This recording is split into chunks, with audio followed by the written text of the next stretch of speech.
نحمدہ و نصلی علی رسولہ الکریم اما بعد۔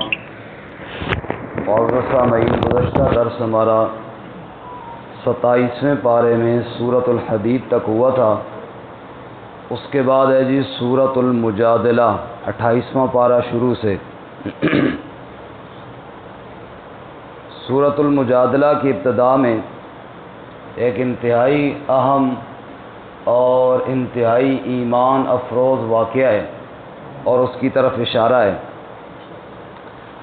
رسول اللہ صلی اللہ علیہ وسلم اپنے گھر میں تشریف فرما تھے۔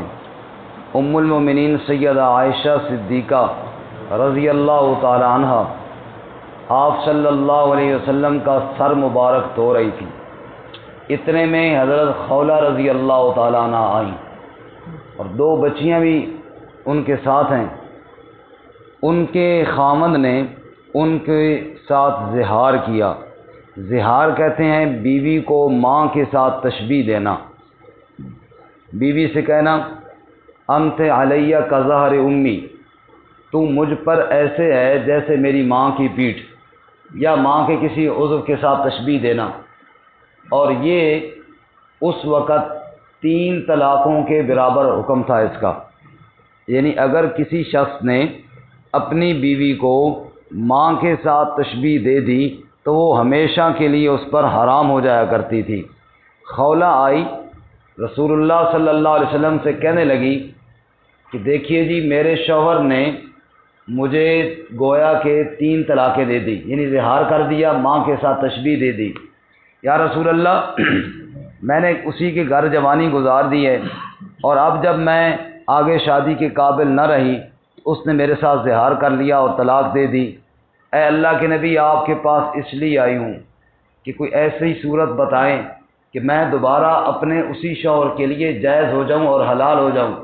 کیوں کہ اب کہیں اور شادی کے قابل نہیں ہوں، اور یہ معصوم بچیاں لے کر میں کہاں جاؤں؟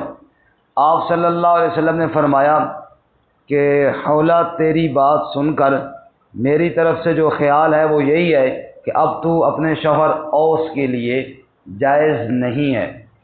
اب خولہ بار بار نبی پاک صلی اللہ علیہ وسلم سے منت کرنے لگی کہ نہیں یا رسول اللہ کوئی رحم فرمائیں، کوئی ترتیب بنائیں، اب اس طرح تو بڑا مشکل ہے۔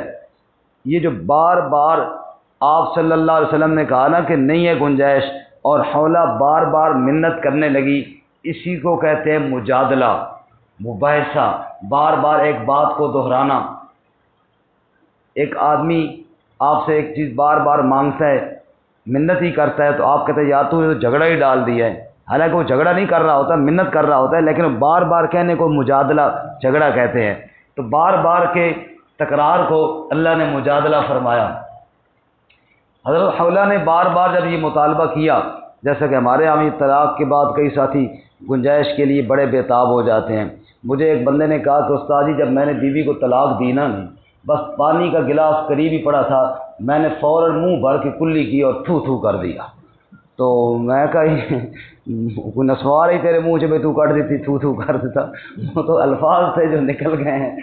تو اس وقت پہلے سوچنا تھا نا تھو تھو سے تو طلاق نہیں واپس آتی۔ تو ایسی خیر آپ صلی اللہ علیہ وسلم نے جب معذرت کی، فرمایا کہ نہیں گنجائش، تو پھر خولہ نبی پاک صلی اللہ علیہ وسلم سے ہٹ کے اللہ کی طرف متوجہ ہوئی، اور رب کے سامنے کوئی ایسی فریاد کی اس بندی نے، اللہ کی بندی نے، کہ اللہ نے جبرائیل کو سورۃ المجادلہ دے کر بھیجی۔ اور کیا فرمایا ذرا سنیے اور ایمان تازہ کیجئے۔ اللہ تعالیٰ فرماتے ہیں قد سمع اللہ قول التی تجادلک فی زوجہا۔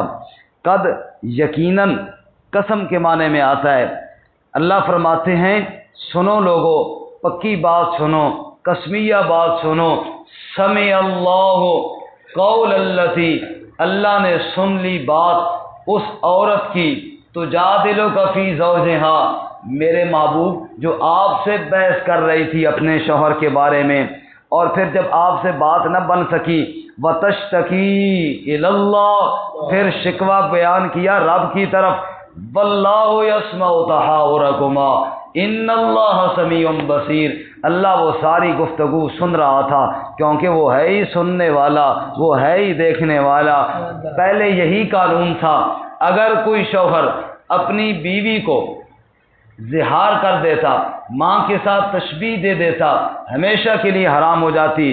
اور اب اللہ تعالیٰ اس قانون کو تبدیل فرما رہے ہیں، اور اللہ فرماتے ہیں آئندہ اگر کوئی شخص اس طرح اپنی بیوی کو کہے غلام آزاد کرے، نہیں کر سکتا، 2 مہینے لگاتار روزے رکھے، نہیں رکھ سکتا، 60 مسکینوں کو کھانا کھلائے، اور وہی عورت اسی شوہر کے لیے دوبارہ جائز ہو جائے گی۔ یہ ہے زہار کا کفارہ۔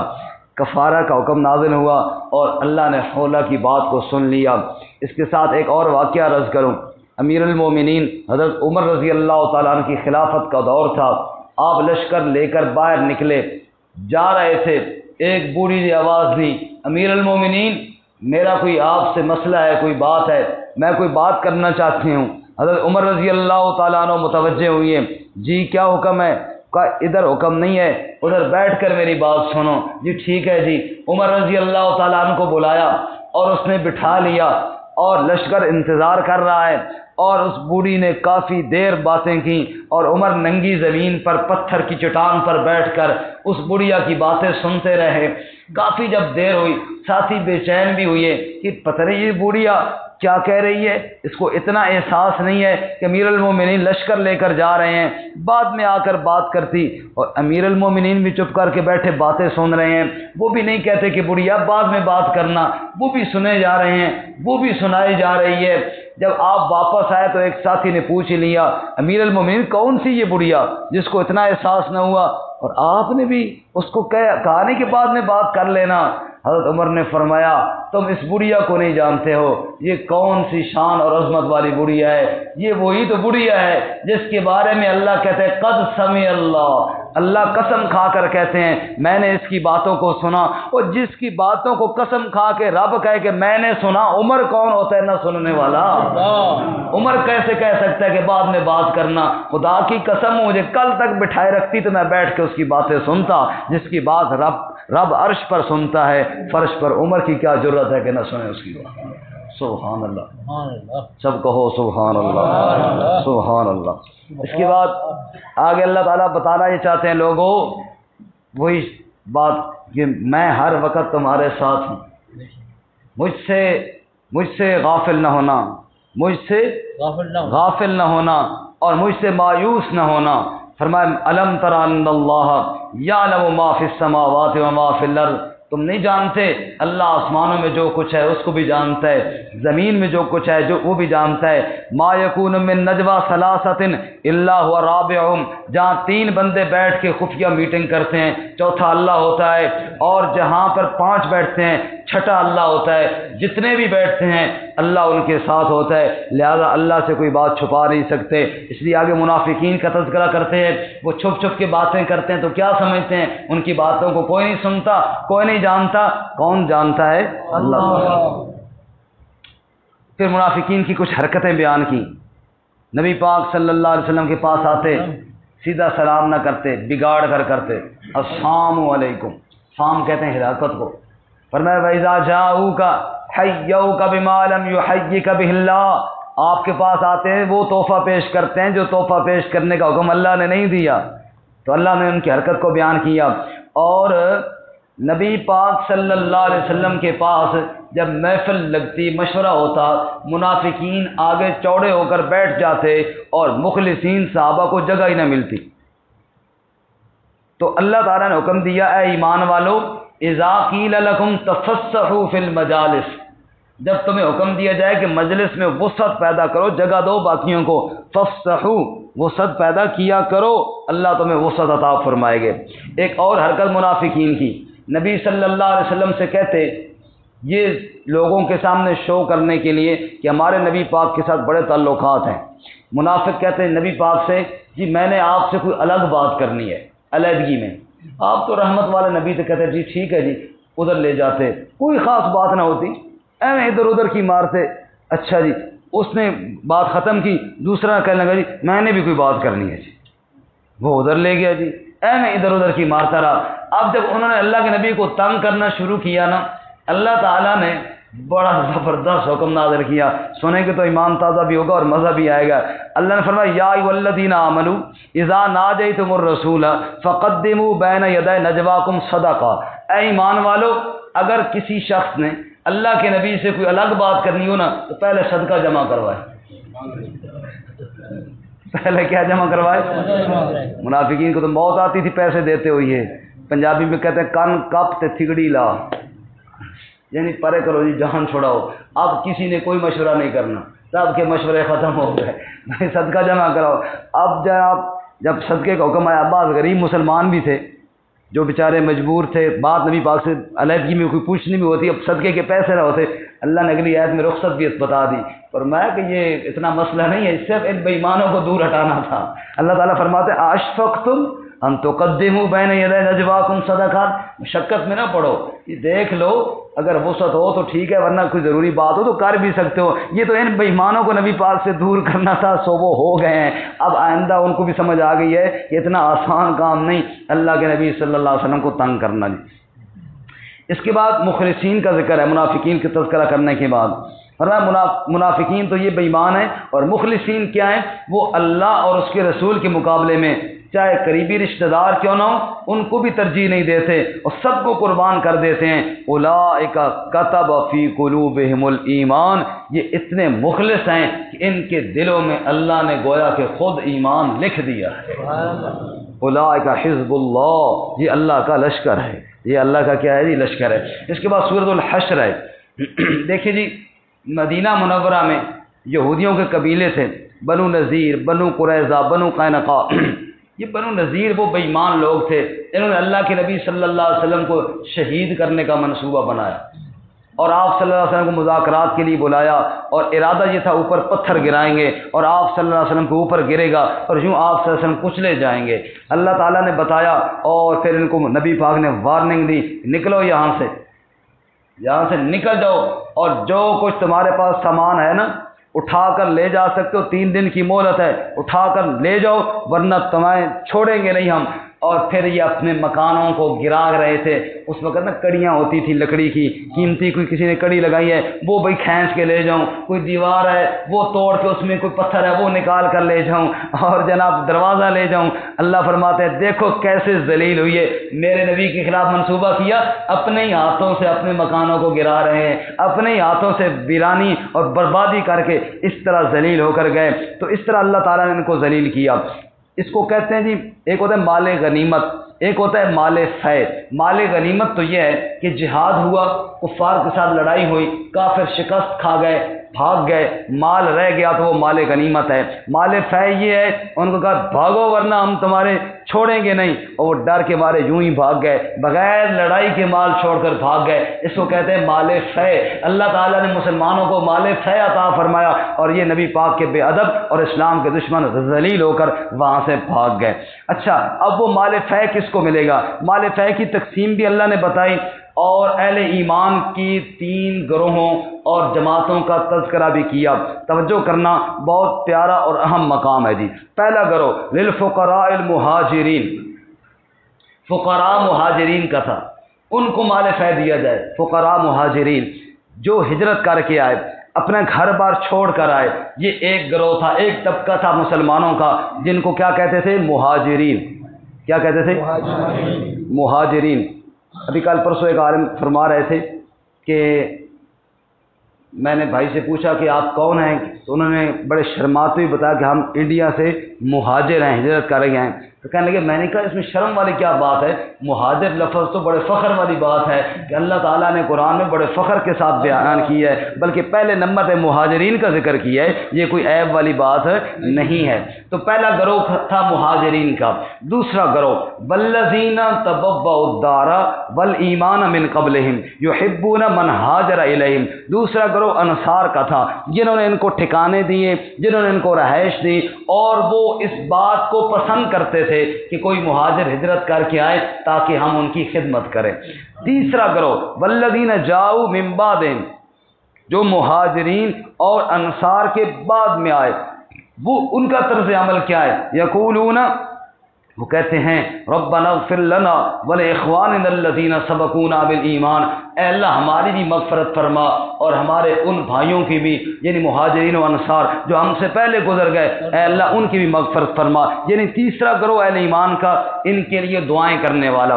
حضرت عبداللہ بن مسعود رضی اللہ تعالیٰ عنہ کے سامنے ایک شخص صحابہ کے بارے میں زبان درازی کر رہا تھا، ان کے بارے میں کوئی بد زبانی کر رہا تھا، تو عبداللہ بن مسعود رضی اللہ تعالیٰ عنہ نے یہی آیت پڑھ کے اس کو سنائی، فرمایا دیکھو ایک وہ مہاجرین تھے، ایک وہ انصار تھے، ایک بعد والے ہیں، بعد والوں کا طریقہ صحابہ پہ اعتراض کرنا نہیں، ان کے لیے استغفار کرنا ہے۔ ان کے لیے کیا کرنا ہے؟ اگر ان سے کوئی کمی کوتاہی ہوئی ہے ان کا ذکر خیر کرنا، ان کے لیے استغفار کرنا، اور یہ کہنا کہ اے اللہ لا تجعل فی قلوبنا غلا للذین آمنوا، اے اللہ ہمارے دلوں میں ایمان والوں کے لیے کجی اور کھوٹ نہ چھوڑ، بلکہ ہمارے دلوں کو ان کے لیے صاف فرما دے۔ اللہ ہمیں بھی عمل کی توفیق عطا فرمائے۔ اس کے بعد پھر کچھ منافقین کا ذکر کرنے کے بعد سنیے ذرا قرآن کی عظمت کو بیان کرتے ہوئے فرماتے ہیں لو انزلنا ھذا القرآن علی جبل لرأیتہ خاشعا متصدعا من خشیۃ اللہ، اگر ہم اس قرآن کو پہاڑ پر نازل کرتے تو ریزہ ریزہ ہو جاتا۔ اتنی عظمت والا قرآن ہے۔ اور اس کے بعد پھر اللہ مسئلہ توحید کو بیان کیا، مزہ ہی آ گیا۔ هو اللہ الذی لا الہ الا هو عالم الغیب والشہادہ هو الرحمن الرحیم، اللہ کے علاوہ کوئی الہ نہیں ہے، غیب کو جاننے والا، ظاہر کو جاننے والا، رحم کرنے والا، حد سے بڑھ کر مہربان۔ هو اللہ الذی لا الہ الا هو الملک القدوس السلام المؤمن المہیمن العزیز الجبار المتکبر، بادشاہ، پاکیوں والا، سلامتیوں والا، امن دینے والا، نگرانی کرنے والا، سب پہ غلبہ رکھنے والا، زبردست طاقت والا، متکبر، تکبر والا۔ سبحان اللہ عما یشرکون، اگر کوئی شرک بناتا ہے شرک سے پاکی والا۔ هو اللہ الخالق، وہ خالق ہے، الباری بنانے والا ہے، المصور صورتیں دینے والا ہے، لہ الاسماء الحسنی، اسی کے پیارے پیارے نام ہیں، یسبح لہ ما فی السماوات والارض، آسمانوں والے بھی اور زمین والے بھی اس کی تسبیح بیان کرتے ہیں۔ وہو العزیز الحکیم۔ یہ سورۃ الحشر کی آخری 3 آیات ہیں۔ ان کی فضیلت میں ایک بات یہ بھی ہے کہ جو آدمی دعا سے پہلے 3 دفعہ پڑھے اعوذ باللہ السمیع العلیم من الشیطان الرجیم، کتنی دفعہ پڑھے جی؟ 3 دفعہ۔ اس کے بعد یہ 3 آیتیں پڑھے، پھر نبی پاک صلی اللہ علیہ وسلم پر درود بھیجے، پھر دعا کرے تو اللہ تعالیٰ اس کی دعا کو انشاءاللہ ضرور قبول فرمائیں گے۔ اس کے بعد جی سورۃ الممتحنہ، سورۃ الممتحنہ، امتحان لینے والی۔ اس سورت میں بھی ایک عجیب واقعے کا تذکرہ ہے۔ دیکھو جی مشرکین نے جب بار بار عہد شکنی کی، حدیبیہ کے موقع پہ صلح ہو گئی تھی نا کہ اب جنگ نہیں کرنی، لیکن جب بھی ان کو موقع ملتا تھا وہ کرتے۔ اس دن میں نے فتح مکہ کا واقعہ جب سنایا تھا تو وہ تفصیل سنائی تھی۔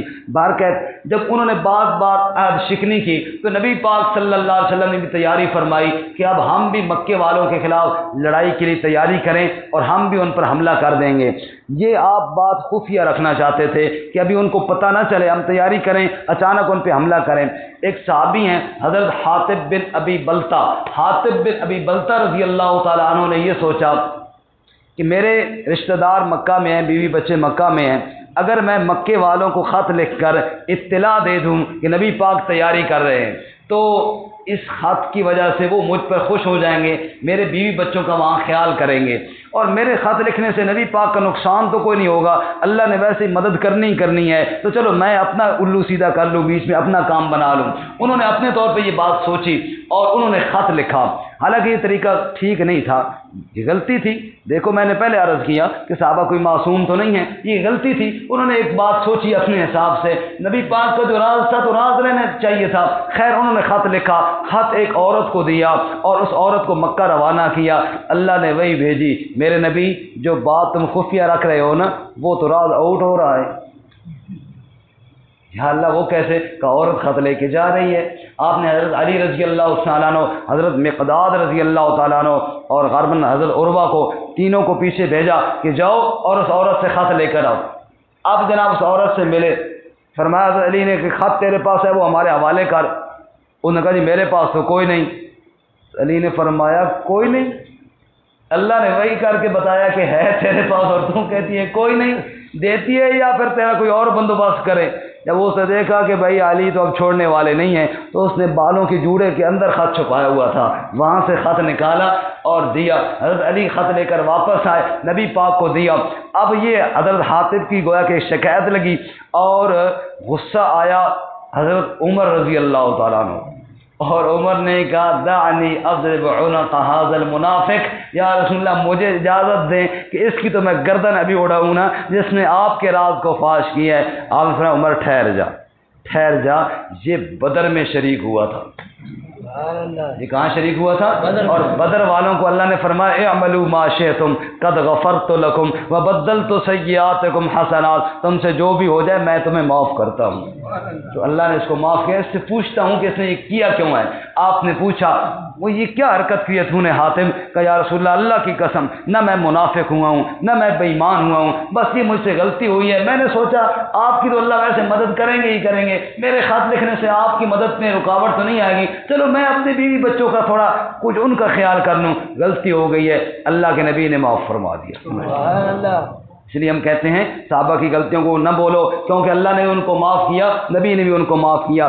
لیکن سورۃ الممتحنہ میں اللہ نے تنبیہ ضرور فرمائی, اے ایمان والو جو تمہارے بھی دشمن ہے جو اللہ کی بھی دشمن ہے ان کو خط لکھتے ہو, ان کو خفیہ پیغام بھیجتے ہو, یہ تم نے کیا کیا؟ یہ رشتہ دار تمہارے کام نہیں آئیں گے, یہ تعلق دار تمہارے کام نہیں آئیں گے. قد کانت لکم اسوۃ حسنہ فی ابراہیم, دیکھو جس طرح ابراہیم علیہ السلام نے اپنے رشتہ داروں سے کہا تھا انا براء منکم ومما تعبدون من دون اللہ, ہمارا تمہارا کوئی تعلق نہیں جب تک رب کی توحید کو نہ مانو, حتی تؤمنوا باللہ وحدہ, اس طرح تم بھی علی الاعلان کہہ دو کہ رشتے ٹوٹ گئے ہیں جب تک اللہ کی توحید کو نہ مانو. تو سبحان اللہ. پھر اللہ تعالیٰ نے فرمایا دیکھو ایک وہ کافر ہیں جو تمہارے ساتھ لڑائی نہیں کرتے, لا ینہاکم اللہ عن الذین لم یقاتلوکم فی الدین ولم یخرجوکم, تمہارے ساتھ لڑائی نہیں کرتے, ان کے ساتھ نیکی کرو, حسن سلوک کرو, اس سے اللہ منع نہیں کرتے. اللہ کہتے ہیں ان کے ساتھ یارانگے نہ لگاؤ, ان کے ساتھ دلی تعلقات نہ پیدا کرو, خفیہ دوستی نہ لگاؤ, باقی اخلاق سے اللہ منع نہیں کرتے. جی اس کے بعد فرمایا ایمان والی عورتیں. دیکھیں جی مکہ مکرمہ اس وقت دار الحرب تھا. دار الحرب کہتے ہیں کفرستان کو جہاں پہ کافر رہتے ہیں انہی کا راج ہو, اور مدینہ دار الاسلام تھا, وہاں پہ اسلام کا راج تھا. تو مکہ سے اگر کوئی عورت ایمان لے کر آتی ہے اور بھاگ کر اس وجہ سے مدینہ چلی جاتی ہے کہ مکہ میں کافر ہیں اور وہاں ایمان والے ہیں, اب مکہ میں اس کا شوہر کافر ہے لیکن وہ ایمان کی وجہ سے وہاں سے نکل کر اہل ایمان کے پاس پہنچ گئی, تو اللہ فرماتے ہیں اس کو واپس کفار کی طرف نہ لوٹاؤ, کیونکہ مومنہ کا کافر سے نکاح ایمان قبول کیا ختم ہو گیا, وہ نکاح ختم ہو گیا, اس کا ادھر نیا نکاح کرو کسی ایمان والے کے ساتھ. اور اس کے شوہر نے اگر اس کو نکاح کے وقت اس کافر نے کوئی حق مار وغیرہ دیا تھا تو تم اس کو واپس دے دو, بھائی یہ پیسہ پوسا لے لے جو تیرا بنتا ہے, اور یہ ایمان والی ہے اس کا اب نکاح تمہارے ساتھ نہیں ہو. اور اگر نعوذ باللہ مسلمانوں میں سے کوئی عورت کافر ہو کر ادھر جائے تو اس کو ادھر جانے جائیں, اس کو واپس بلانے کی ضرورت بھی کوئی نہیں ہے, کیونکہ اگر وہ کافرہ ہو گئی ہے تو ادھر بھی تو نکاح نہیں ہوا نا, اور تم نے ان سے کوئی مال لینا ہے تو لے لو. تو اس طرح یہ نہیں بتایا کہ مومن کا کافر سے اور اسی طرح کافرہ کا مومن سے نکاح نہیں ہوتا.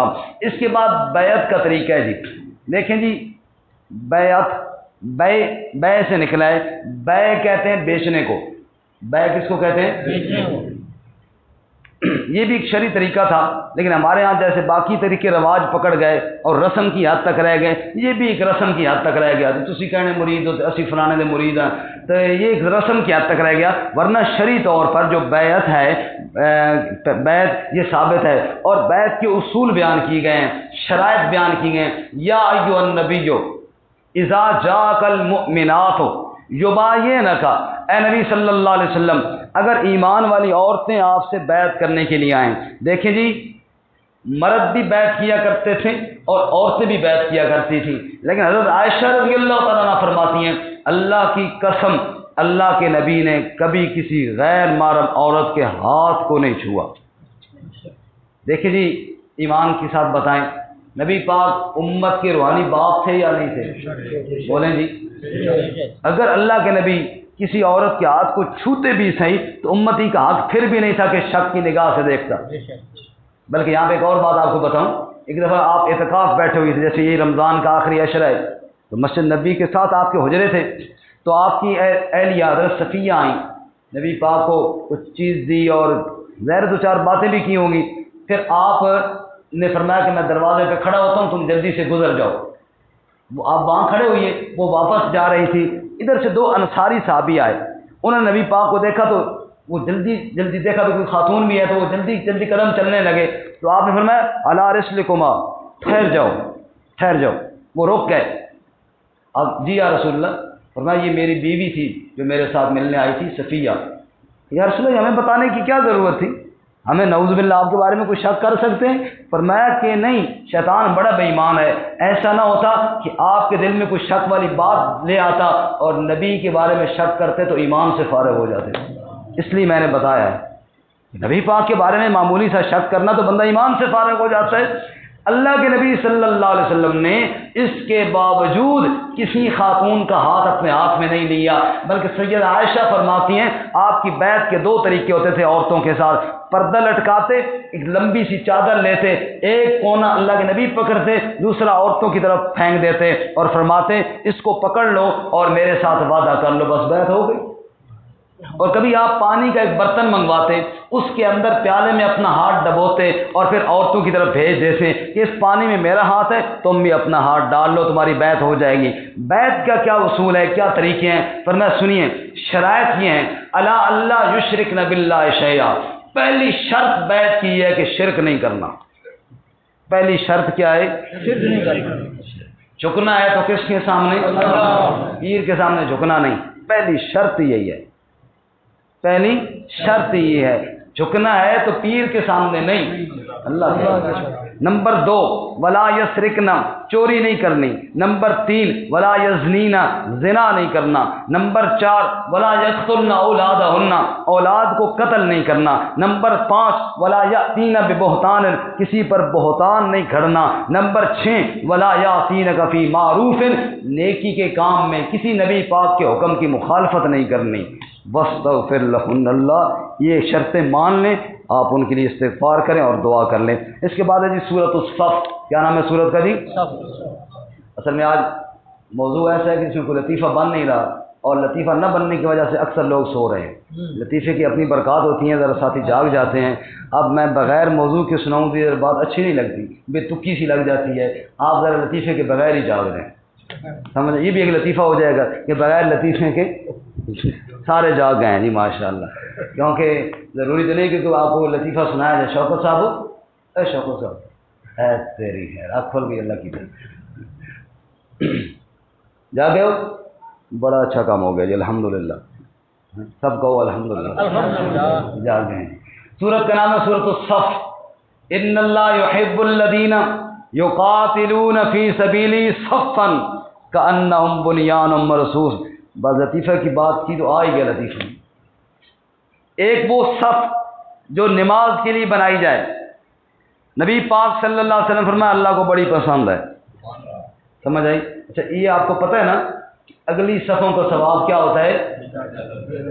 اسی واسطے جمعہ دن سارے پیچھے زور دینا ہے، پتہ ہے نا، اس لیے تراویح میں جناب پیچھے زور دیتے، سمجھ آئی؟ پہلی صف والے لگ جانے میں کلی، سمجھ آئی؟ پچھلے آرام سے بیٹھتے ہیں کہ جب امام صاحب رکوع کے قریب جائے گا تو پھر جناب میرا دل تو یہ کرتا ہے کہ رکوع اللہ اکبر کر اٹھ جائے بندہ، سمجھے، تاکہ ان کی رکعت تو رہے نا، تاکہ اس کو پتہ چلے بھائی یہ کیا طریقہ ہے، بھائی پیچھے بیٹھے ہو، نہیں پڑھتے تو گھر چلے جاؤ۔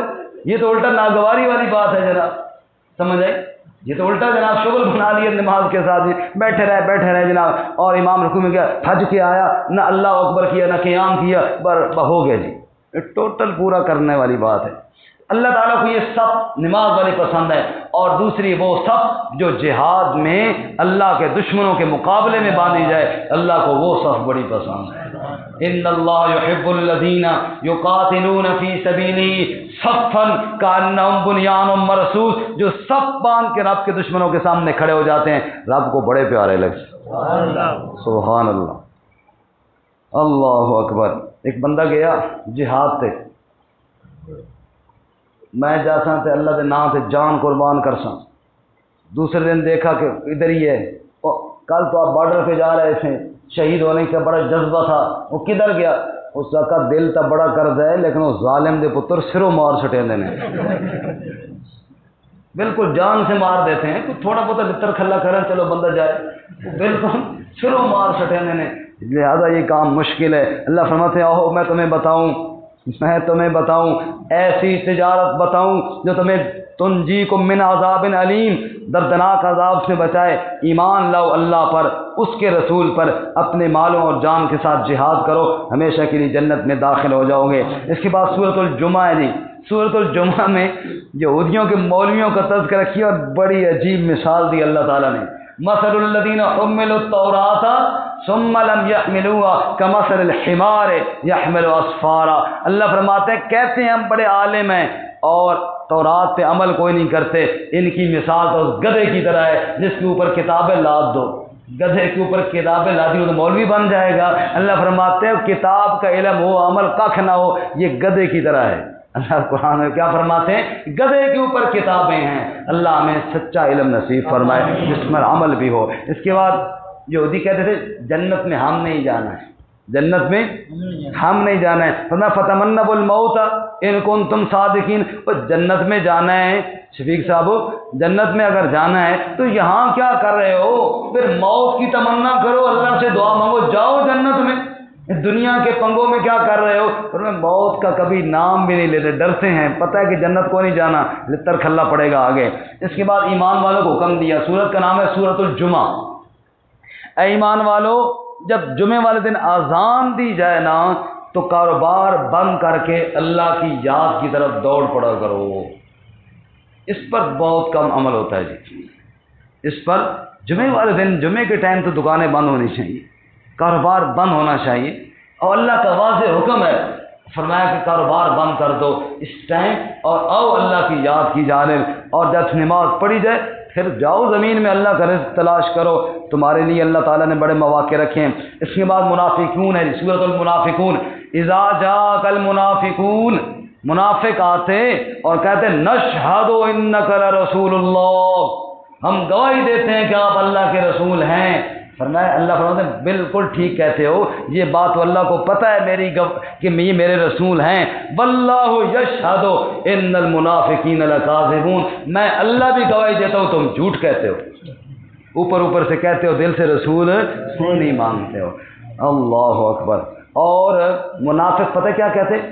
لا تنفقوا علی من عند رسول اللہ، مت خرچہ دو ان کو جو نبی پاک کے پاس رہتے ہیں۔ صحابہ کرام جو صفہ کے فقیر طالب علم نے، ان کو کچھ نہ دو، کیوں جی؟ حتی ینفضوا، یہ بھاگ جائیں گے، یہ کیا کر دیں گے؟ جیسے بھی مدارس بھی پابندیاں لگاتے ہیں کہ ان کو یہ کرو وہ کرو تاکہ یہ بھاگ جائیں گے۔ تو بھائی اللہ کے دین کا نظام ہے، اللہ تعالیٰ نے اس کو نہیں ختم کرنا ہے انشاءاللہ، قیامت تک چلتا رہے گا انشاءاللہ اور چلے گا انشاءاللہ۔